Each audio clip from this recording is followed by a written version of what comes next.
Hello YouTube, it's Pretty Casual Gaming. You got Tehnoobcake here, and with me as always is Slanderman. Say hello, Sandy. Hello. And with us this week we've got our guest SurrealKatie. Say hello, Katie. What the hell? Today's episode, as we said last week, is going to be about Final Fantasy XIV, patch 5.5, Death Unto Dawn, I believe is the name of this patch. I don't know why, I fucking don't know. We've got MSQ to talk about. We've got the most recent Whirlit, which is side content. We're going to be talking about Nia, and then just some of the other things that has come with the patch. So, for my starting statement, I've got to say that Slandy actually hasn't done 5.5 yet. Nope. Although he has just achieved 5.0. Yes, I have. Which means that some of this will be spoilers for him, and he might not have a clue what we're on about half the time. I'm assuming you've finished 5.5 by now, Katie? Nah, I'm still stuck in the ARR post content. I've been stuck in it for 3 years. Have you done all the side content of 5.5 yet? Yeah. Goodo. And I have basically at this point signed off Shadowbringers. I just need the 5.5.5 main scenario stuff, and then I'm actually done with Shadowbringers. I've done all the raids, and I have now got all the trial mats as well. So nice. The first thing we will talk about is the MSQ. So obviously, have you seen the trailer yet, Slandy? I think I have. I'm not 100% sure. With the big dragon and the other dragon. Then I don't think I have seen that yet. Yeah, I don't think you have, which means I'll have to send you it at some point. I think it's then it's 5.4 I have seen. I think it could be. It's been some time since I've seen it, so. So to try and give you a little insight into what happens, you start the story, and in the last patch we've just seen that another form of Bahamut had basically been risen up by a remaining Asian known as Fandaniel, or as I like to call him, Fandango.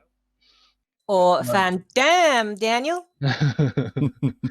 And then, so as we enter the patch, obviously we're looking for a way to deal with that. But we go to a meeting talk with the leaders of all the Eolzian Alliance, and they're discussing the towers that have gone up, which you obviously won't be seeing yet because you haven't got far enough in the story.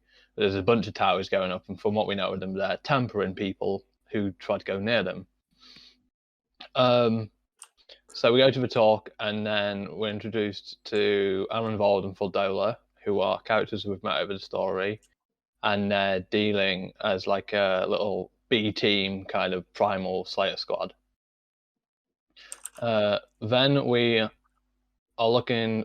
We go back to the Scions, and I believe we then talk about finding a Stinian, because we need someone extra to fill the gap. That's Stinky boy. Yeah, which we find him in Ishgard, and he makes the mistake of thinking Alizé is Alphino, which is probably my favorite scene of the whole patch. To me, I think Gatto fucking fanboying over Estinian is the best part. What, Graha?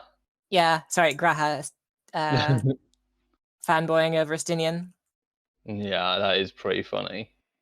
So from that point onwards, he's like, we should go see Tiamat, which is, if you read the lore, Tiamat was the lover of Bahamut, and they shared reign over the dragons of Mericidia. But then after the war with Alig, the actual real Bahamut was killed, and in fury, she summoned up like a fake form of Bahamut, which is what we know as Bahamut. And because of doing this, she regretted it, and she ended up getting caught by Alig and then remained in chains, a prison of her own making. So we're gone to be like, look, we've got another freaking Bahamut, come help us now. We mess about in Azizla for a bit, trying to free her from that, letting her know that we figured out a way to kind of fight primal influence. We free her, and then we go to Pagalfan, which is the homeland of the Amalja. We've met Amalja before. They're the ones who summoned Ifrit early on in the story. But the ones that are in Fanalan are those who are coming to try capture the Holy Land, which they believe Fanalan is this holy land, which is what they're meant to capture. But their actual home is Pagalfan. So we do the dungeon there, and we'll get onto that in a minute. And then after that, we beat Luna Bahamut, and then we see a cutscene with Fordola and are involved, and they go into his tower and they find Luna Ifrit. So we find out how basically these Luna things have been summoned. Then we go back and our involved has been injured. And pretty much that's the end of the MSQ. We're kind of in a middle ground waiting for the next half of the story to come up, I believe. Oh, and then it cock teases us with the biggest cock tease ever with Xenos picking his next weapon, which we all know is going to be the new class that comes in 6.0. But they turn the camera and then a big column gets in the way, so we don't see what he picks. Oh. I just like to think it's just poor camera work, obviously. So my impressions of the story was I really enjoyed it. It's one of these things that 5 or X.5 patches have always been funny for me since Stormblood, because they basically split the story in half and then just put it over 2 little patches. And it's annoying because obviously I get why we do it. It's to build hype and make you want the next half, but it just feels horrible when you get there and you're like, I just want to complete this. I don't know how you find it, Katie. I mean, I like it. It's substance-wise, it's a little bit more on the down low, really. It's not like very high octane, high action, and that's kind of understandable. But I do like how it kind of like goes back a little bit to a more adventuring kind of storyline. Like it's a bit more traditional, whatever Square Enix is good at, rather than just like action all the time, every minute. Yeah, you have a good point there. They are very good at doing like little slow parts before the action kind of kicks in, which, given what we currently know about 6.0 being the end of the whole story arc from 1.0 to 6.0, I think it's definitely going to start kicking up a notch once we get into 6.0. Especially given the fact that after this next half of the patch, I don't think we have anything in line up until the release of Endwalkers. Yeah, no, we'd have 5.5.8. Yeah, so this half is very much just a setup for what is effectively going to come at the start of next month. Yeah, it's end of next month. That will be. Yeah, because I can imagine why they do that. Like, we're going to have like what, 4-5 months with no new content. We get Bodger at the end of May, and then it's up until end of the year probably when we get Endwalker, and that's unless there's delays as well. So, Slandy, have you got any questions about the MSQ, having not been through it? Not really. I think I need to experience it myself before I actually to get a better understanding of what is going on and everything. So yeah, that is basically what I have for the MSQ. Okay, moving on to the next subject, it would be the Whirlit, which is the Trials series. You've done Trials before, Slandy. They're like Ifrit. You've done like Susanoo, Tsukiyomi, Nidhogg. They're kind of like the 8-man content that you sometimes experience in a story. Yeah. But you get side ones, which is usually its own little storyline. For Shadowbringers, we've had the weapon storyline, which is a kind of a nod to the Final Fantasy VII weapons, which came out of the planet and that. But in this, they're mechs for Golem mode. This patch kind of wrapped up the story. I won't be able to tell you the whole story off the top of my head. But from what we've experienced, there was obviously you got the trial fight, and then you got a bit of story wrapping it up. There's obviously the extreme version that came out of it as well. This patch we got Diamond Weapon, which was a really cool fight. I don't know how you found it, Katie. I mean, the normal part of the fight was kind of a joke, I think. Like it was ridiculously easy. I have to agree. I'm also kind of disappointed that we didn't get like a second phase to it like we did with all the other weapons, but I do understand why we didn't. Because narratively speaking, it already had been in that phase, I guess, technically. So explaining this, Sandy, in the previous weapon fights, you'd had the weapon itself, a mech, and then once you'd like put its health down very low, it would have a cutscene, and it would reveal that there was like this combat data of some of the big like generals of the Guardian Empire. But for Diamond Weapon, we didn't have that at all. Okay. As Katie says, it was very much a narrative choice, but it's kind of what we was all expecting. I think that we would have got another phase. They teased in the last part of World that it was going to be Xenos, which obviously you know Xenos, you've done Stormblood. But the guy in charge of the program couldn't figure out a way to control this like aura sight version of Xenos, which just further like shows that no one has a clue what Xenos is. Like, it just cannot be controlled in any form. Even like fake versions of Xenos just cannot be controlled, which I thought was a really nice twist. As Katie says, the fight was a joke, really. I know people who struggled with it, but mechanically it wasn't that difficult. Well, at least the extreme version was a bit more interesting. I actually found the extreme quite easy in comparison to what we had before.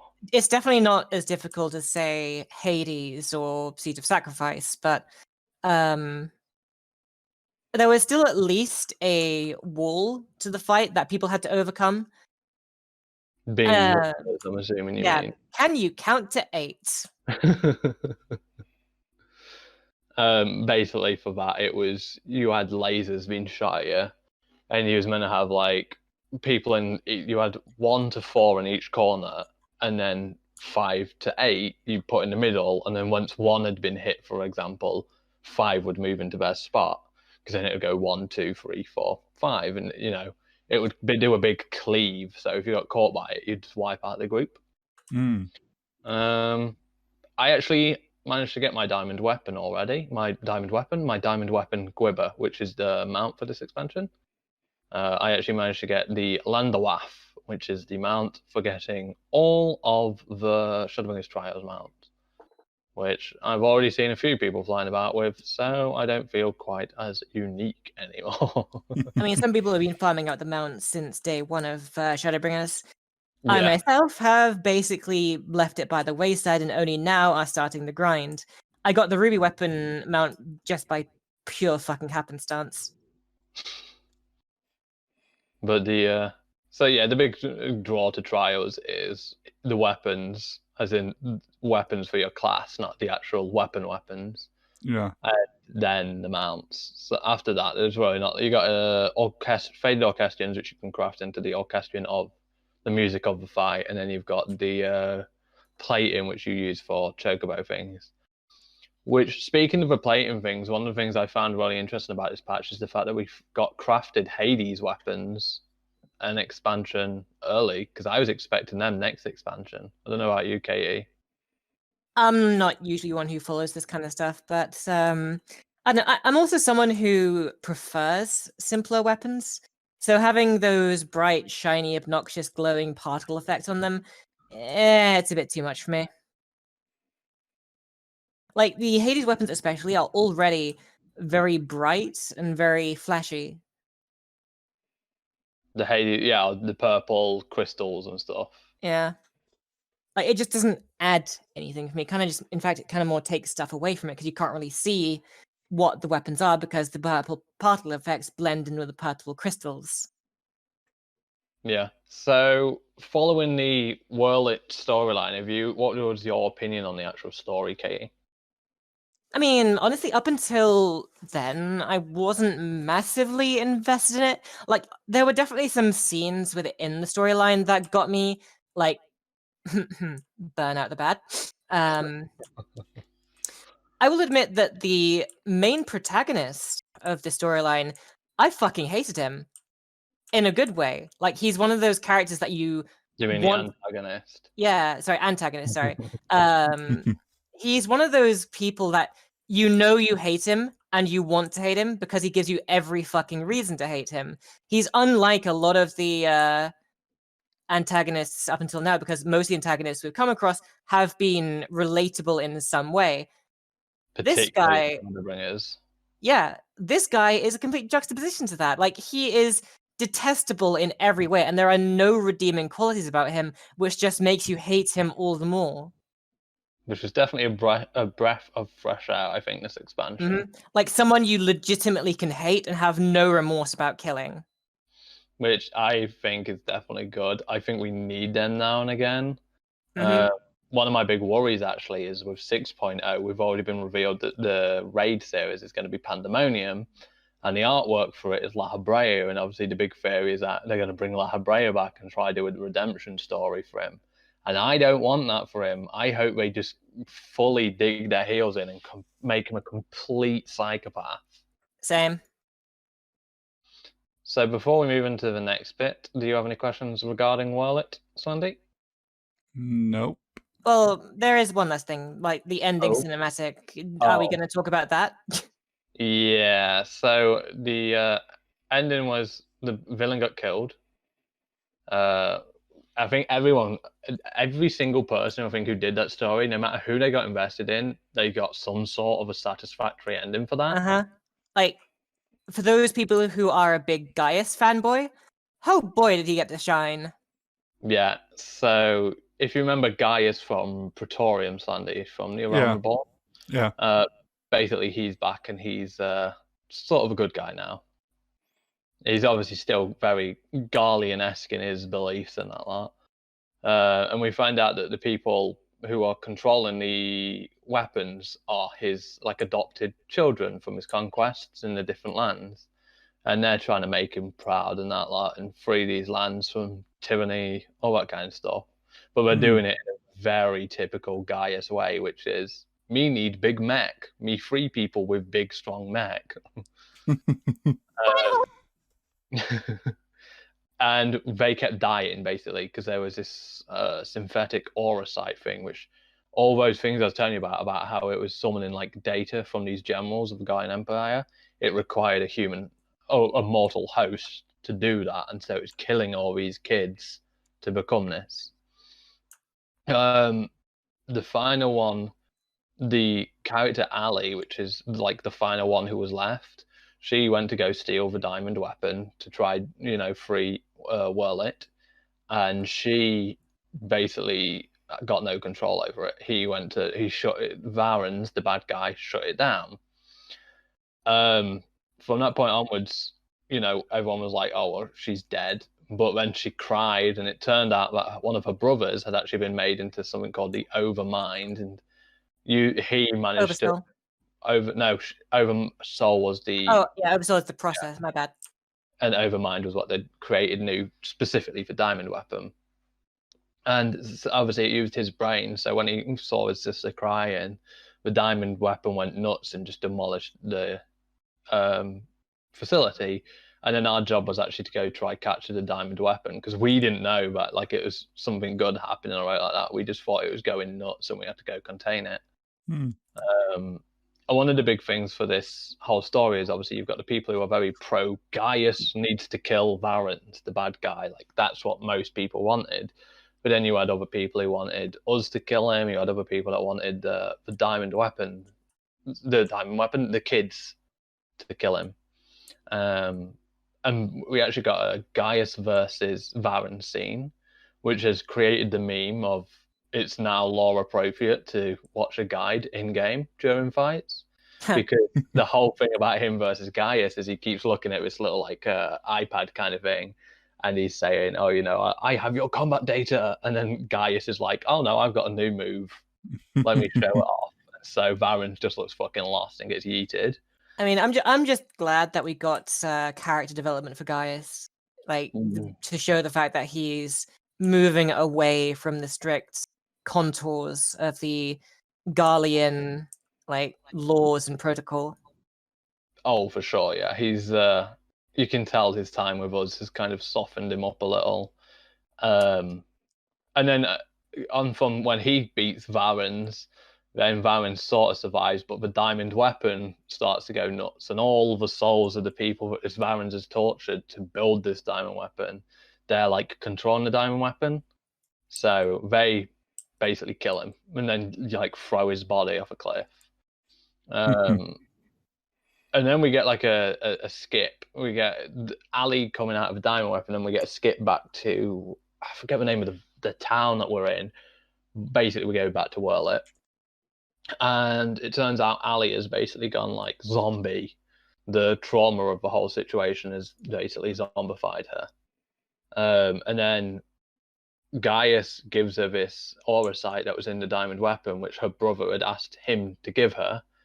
And it kind of like it shows her all these memories of them all when they were kids and all that lot. And then she sees them in like this, I don't know whether it was like a dream state or a spirit world or something like that.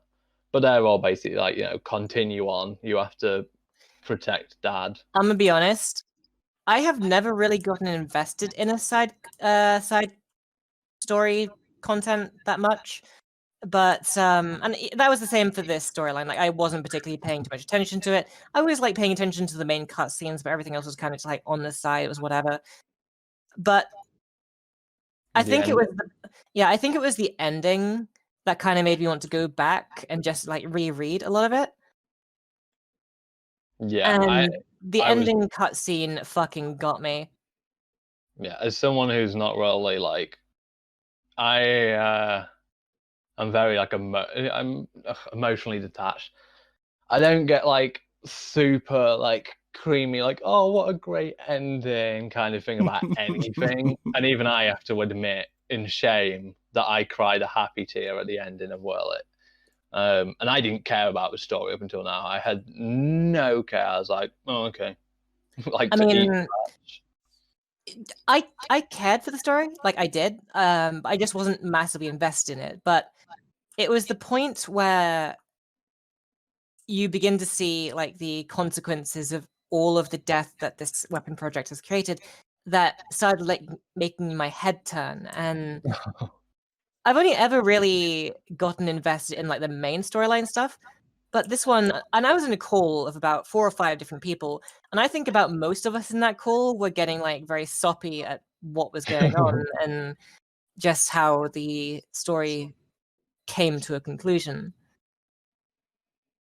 Yeah, it was probably one of the best endings I've seen to at least a trial series. Yeah, I still don't think it was anything on the level of like MSQ level of obviously, writing. like you can't beat the ending of the base Shadowbringer storyline.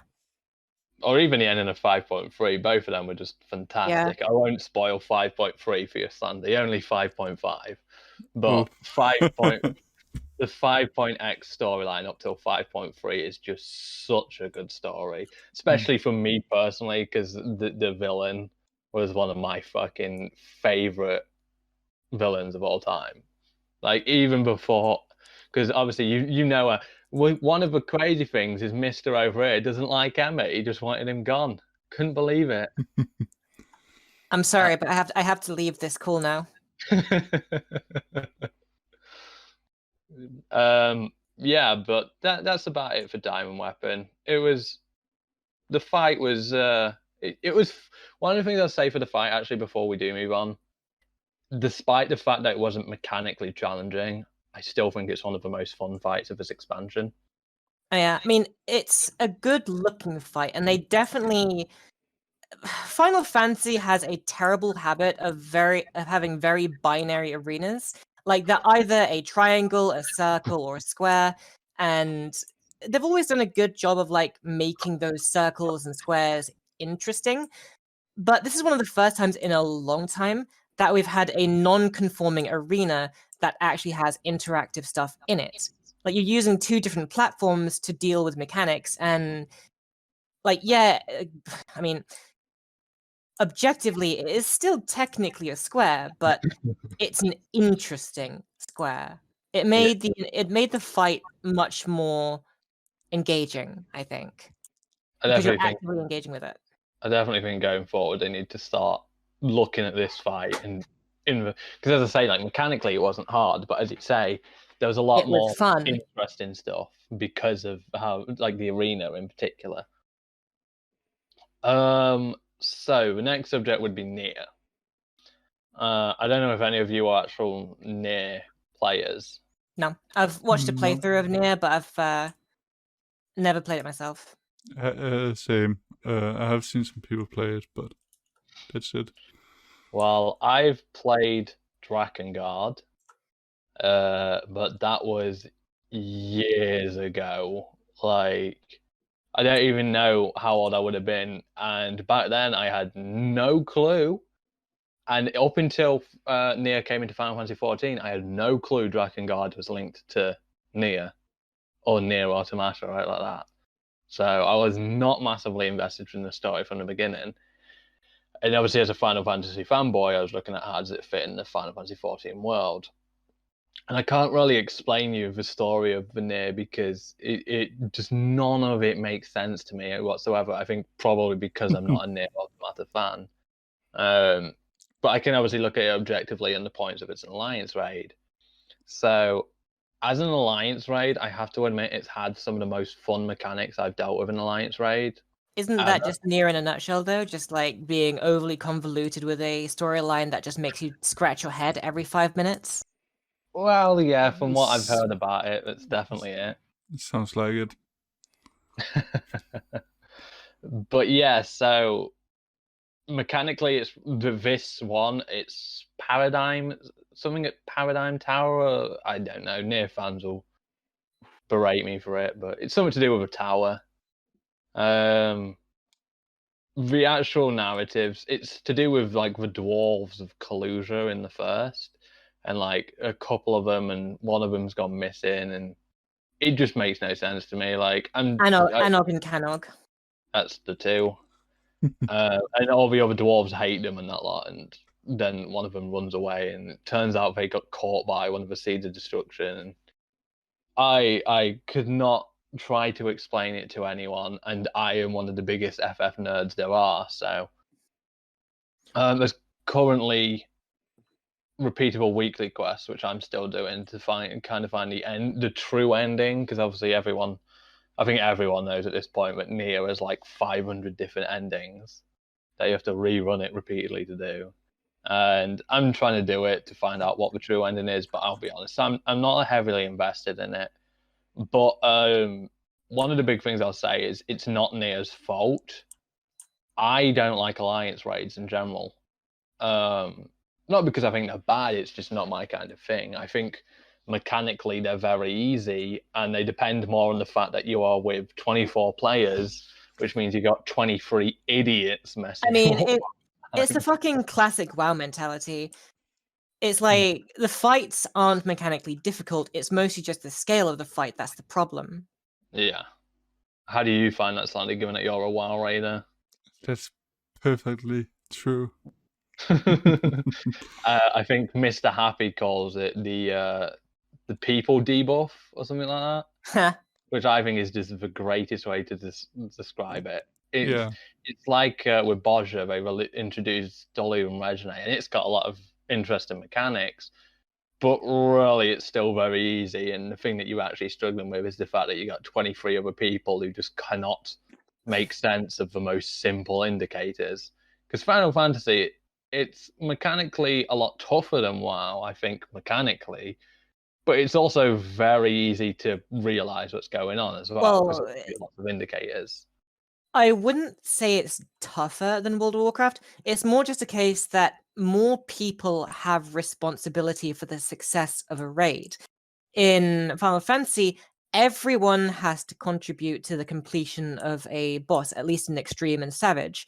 Yeah. Whereas in World of Warcraft, you can go into a raid, have about 10 or so people just sit on their asses DPSing a boss as if it's just a training dummy, while 4 or 5 select individuals, usually the same people every single week, do the harder mechanics while everyone else just does nothing. Which Yeah. then brings to the point of what an alliance raid is. It's a bullet sponge boss, as I call them, which Not is necessarily. Like, even the alliance raids, at least recent alliance raids, the near alliance raids especially, are notoriously more difficult than the raids that came before them because Yoko Taro is a masochistic asshole. So I don't think they are. As someone who's been around since 1.0, Weeping City of Mac from the Void Ark storyline, I think was way tougher than this. And Void Ark itself was a bit of a silly thing, but then you've got Dunscape, which people still struggle with. I think the big thing is a lot of people are looking at it from what it's like now, and Alliance raids are always tougher when they first come out. When which one was it? When Ridorana Lighthouse came out in 14, which is an Evilise crossover thingy. Well, it's an Evilise reference. When that came out, people struggled with Thunder God, but like when you actually look at it on paper, it's mechanically really very easy. And I think that's the big thing with Final Fantasy is you can actually look at every fight like that. Like on paper, you look at these mechanics and are like, how did I mess up? How did everyone with me mess up? How did we mess up? Like they're actually on paper really easy. But one thing I'll give this thing of Nier, the tower one, mechanically it had some of the most interesting mechanics I've seen in Final Fantasy. I just love that canonically, the Warrior of Light has now visited Tokyo and missed a fucking train. Yeah. So the last boss is they summon Tokyo. And one of the cool mechanics from it is another thing how they use the arena is the mechanics are like underneath the arena and you see like buildings and they basically fly upwards and you've got to figure out where the building is in congregation to the actual arena itself, which I thought was a really cool mechanic. I'm gonna admit, more often than not, when I do that mechanic, I intentionally get hit just to see myself getting yeeted. I did not know you get yeeted. I've actually not managed to be hit by it yet. The mechanic, animation of getting hit by that thing is the most single hilarious thing I have seen in all of the Nier raids. It is so fucking funny. Well, then I think next time I run it, if I really run it, then I will go do that. A big thing for Alliance Raid Slandy is with how you gear in FF, you get your Tombstone gear, which I'm sure you know about.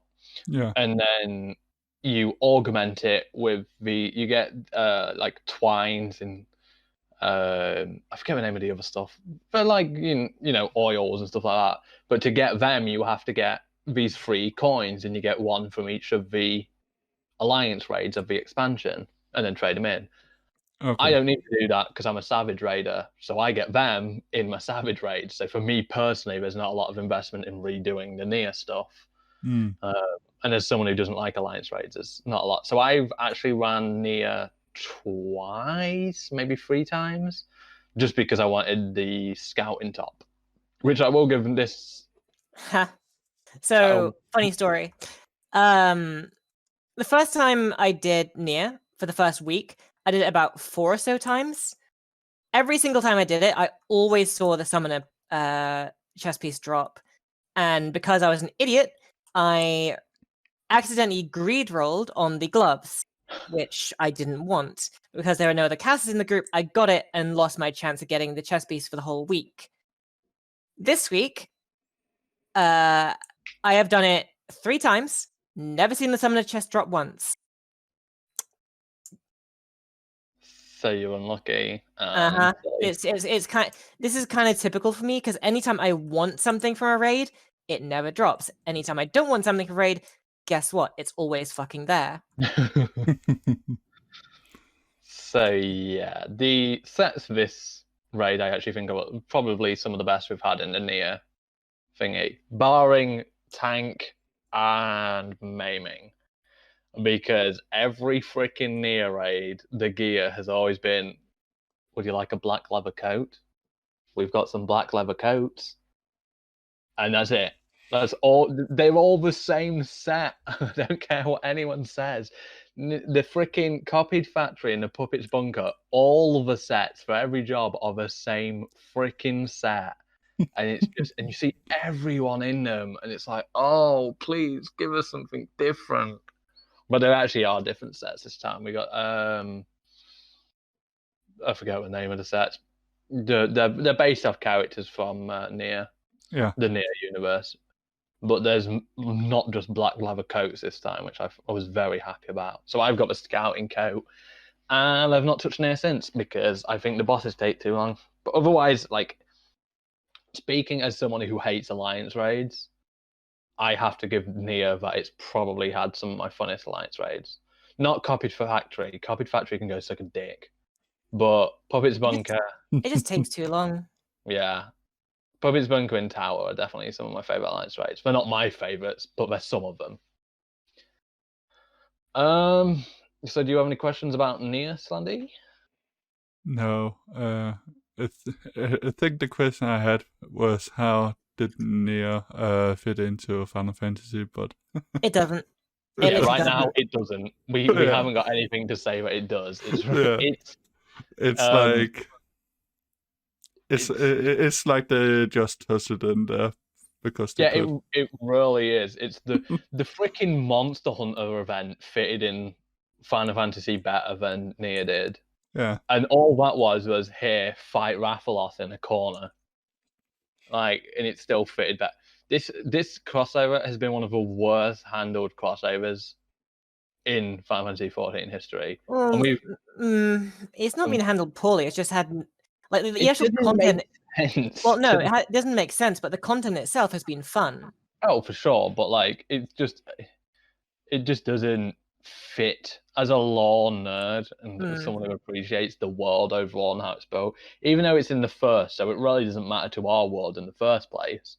But it still doesn't fit that greatly. It just is. The thing is, we'll have to see at the end of the weekly quest that you have, which I think I've still got a few more weeks before I can completely finish them. But yeah, overall, Nier, my opinion of it, now that it's done, is I'm glad it's done. Bring on Endwalker's Alliance raid. I don't like this one. I don't like Alliance raids, but story-wise, I didn't like this one. I definitely think... I kind of just miss when the stories for the Alliance raids were based within the canonical lore of the Final Fantasy rather than something that doesn't really belong to Final Fantasy. Yeah, I think the crossover events I'm not against, but I definitely think going forward they should stop making it like the big content. Because like we've had things that people would consider crossovers, like the Crystal Tower in The Realm Reborn, which you have actually done, Slandy. Yeah. That's obviously based off Final Fantasy III, but it's based off, and it fits with the way they've done it. It fits within the world of 14. Yeah. Nier just is like, oh, have some Nier fan service in 14. Yeah, it feels like you jump through a portal to get into another universe instantly.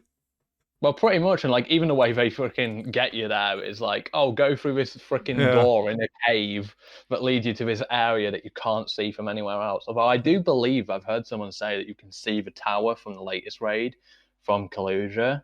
So that's something I actually have to look into because I just don't pay attention.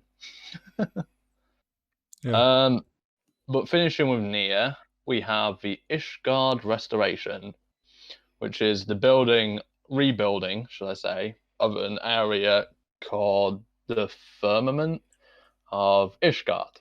I'm going to be very quiet because I don't care about the Firmament at all. So we've been rebuilding this Firmament, which was I think it was like a lower part of the city that got completely nuked by dragons during the Dragon Song War. And we're building. It's crafted gathering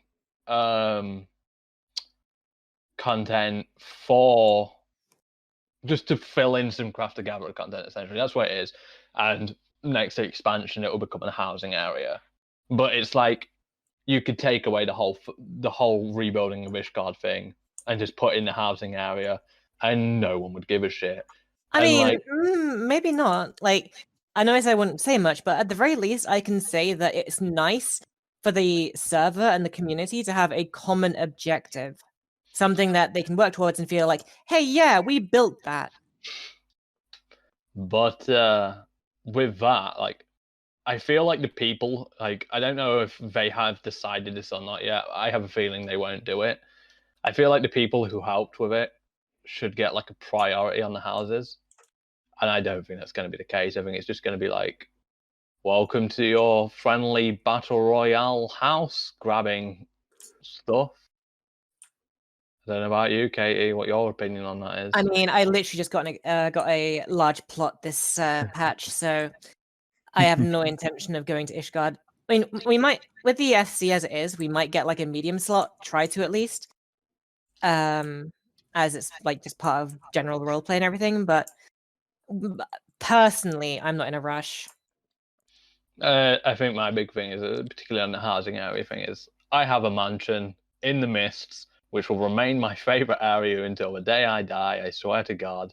That aesthetic is way more me.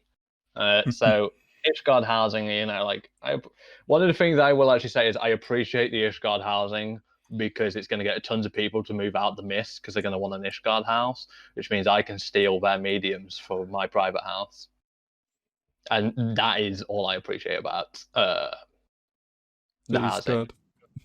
But onto the actual restoration event, we got something called feats, which are basically fates, which are the most tedious piece of content ever. And I did it. I can't remember. I think I did it on the first day they actually opened up, which was like the second day after the patch went live. And they were boring. They were like, oh, it's gonna be like competitive crafting and stuff. It isn't. It's just go here, click on this thing, run here, click on this thing, and then like you've got like 5 of them in a row, and that's it. All of them, it's just click this thing, do this thing, and then you get these presents that you open, and they can have loot. The only thing I was actually interested in was the mount, and I got that. And then someone else bought me the outfit that came from it because it was going fairly cheap on the market board at the time. So I got both the freaking outfit and the mount, which was the only real like amazing things from them. But yeah, it wasn't interesting content, which is a shame because I actually have to admit the restoration of Ishgard, whilst I haven't cared about it narratively, it's been really good for giving us content for crafters and gatherers, which helped me level crafters and gatherers. Prior to Shadowbringers, I had no crafters or gatherers leveled whatsoever. Same. And then going to Shadowbringers, I saw the level 80 alchemist gear, and I was like, oh, I'm going to get that. So I just power leveled my alchemist, which wasted a ton of my gil. And then I didn't do anything else with crafters gatherers because all I wanted it for was this outfit. But then like the Ishgard thing came along, and I've now got every single crafter and gatherer at level 80, and I've actually found that I enjoy gatherer content. Not so much that like it's good content, it's really fun, it's more of a relaxing thing, and like something you can turn out to. Yeah, put some music on. If you're stressed out, put on your Final Fantasy 14, go fishing, go mining, go botaning, and then just chill. There's a collectible trading thing as well, which came out, which is I can never remember his name. It's one of the barons or Count, I think his name, Count something or another. One of the noble family leaders. I actually haven't done that yet. I keep being like, oh, I need to remember to go do that. Hand in, and I completely freaking forget. So that is something I will say I've missed. I don't know if you've managed to do that or not, Katie. Like I said, I've barely touched it. Especially since I got my new computer, I have not touched my crafters. So yeah, it's there for people who are interested in it. It's definitely there. There is a competitive side. There was a competitive side. They had little like 10-day things where you could earn a title and that lot, but they've since ended. I think there's still a mount you can get for like getting a certain amount of points on all your crafters and gatherers, which I need to do at some point, obviously being a mount collector. But otherwise, the content's there to help you level at this point. It's not really a massive, amazing thing. I have a feeling that if I went back into it now, there's probably not as many people doing it as there were on day one. Yeah. But yeah, unless you have any questions on that, Sandy, that's pretty much it for the Ishgard restoration. No, actually, what it sounds like is basically just a crafting catch-up thing. Yeah, it really is. I think that's the best way to describe it. It's just really good crafting catch-up. On to the other things that have come in this patch. I don't think that there's been housing items, which were nice. I actually will talk about that. There was phasmascapes introduced, which when we were shown in the like the pre 5.5 kind of live letter information stuff, the way I had thought it was is you get these like screens and you can pick an option of what kind of thing you want on the screen, and it was meant to be like this moving picture that you could put like behind a fake window to make it look like your house was in a different area. And it was actually one of the first times I've actually been excited about a housing item in the game, because I have my mansion and I'm always freaking redecorating it and wasting my gil, but like there's never been an item that I've cared about too much. And I thought this, for at least for role players, would have been really good. And then the patch came out, and the first thing I did was go look in the new housing items preview, because you can preview items in your house. Anyway, we got two of them, two phasmascapes. And there was one for the Asm stats, and then there was one which was basically like a moon. And it wasn't one item that you then picked what setting you wanted at. It was just two different items, and they were stuck on that setting. And more disappointingly so, they barely moved. They were such a disappointment to me. And so that really upset me. I don't know if you've had a look at them yet, Katie. Sorry, what? The phasmascapes. Not really. Yeah, so that was a disappointment. There was other housing items which were like contest winners, but I haven't actually had the gil to continue editing my house, so I've not actually looked at them a lot. Other things that were changed was stuff for ocean fishing, and I haven't actually done an ocean fishing since 5.5. I'm interested to look into them actually, because I do kind of find ocean fishing funny. And they're basically just to make it so you can get more points easier. Not that it matters to me, I've got them out from it.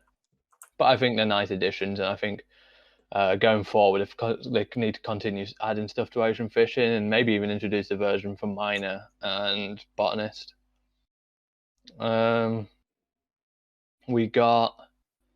You can see gathering locations for gatherers now, and again, I've not actually done out like that since the patch started. Then I don't think there's a lot more. Oh, triple tired. One of the things I'm happiest about is they've added the ability to have a freaking 4-star card and a 5-star card at last, which is one of the big changes. For me, it's actually a big change, because I was getting so sick of all the 4-star cards I had and could never use. And then I think I got diamond weapon card in like my first one, a diamond weapon, and so that's been trapped as my 4-star card since. Other than that, as much as I hate to say it, like this has actually probably been one of the emptiest patches I've had. And the reason is because they've split the MSQ across 5.5 and 5.5.5. And then the side content isn't really massive. Once you've done it kind of thing. Yeah, like it's kind of unavoidable considering that we don't have a new raid tier this patch, but yeah, it is what it is, and I'm glad we got some stuff to actually work with at least. I definitely think it will time most people. I think for me personally, the problem is obviously I'd already done all the trials like crazy. I'd got my mounts. So obviously the big thing that people would do now is like catch up on the mounts, go gather them. I'd already done it. So I'm at a point like, I mean, I'm kind of setting my own path for failure at the moment, because I am actually trying to work towards having every trial and raid mount pre-Endwalker before Endwalker, and I'm actually basically there. I just need to re-clear the last part of Eden 12 Savage until I get the mount from that with my static, and then I have every raid and trial mount. So going into Endwalker, I'll just need to do whatever's coming out in the patch. So it's kind of my own, like, bed of my own making kind of deal. I think 555 is going to be a big thing because obviously it brings out the final part of Bodja. And as much as I didn't really enjoy, but Bodja for me was a big disappointment in the sense of I was expecting more, and then once I'd finished Castrum Delubrum? Castrum Lictoris Lictori or something like that.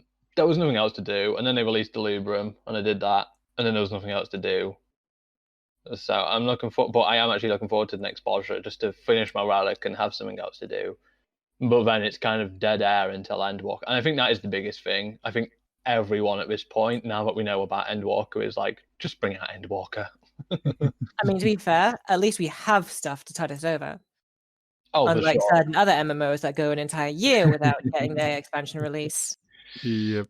That is very true. That is very true.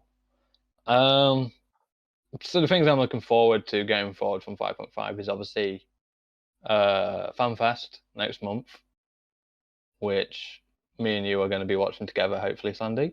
Yes. And then there's 5.5.5. And really, that's it now for 14 until Endwalker. I think, it's just going to be people catching up on stuff that they need to do in preparation for the next expansion. Yeah. Have you got any other questions then about patch 5.5, Sandy? Nope, I don't. I think you and Katie have been going pretty well around it, so. Well, I think you'll have more questions once you get to it. But story-wise, it was definitely one of my favourite, just because Tiamat, and Tiamat is my babe. Yeah. I don't know if you have any questions or statements left to say about it, Katie? No, not really.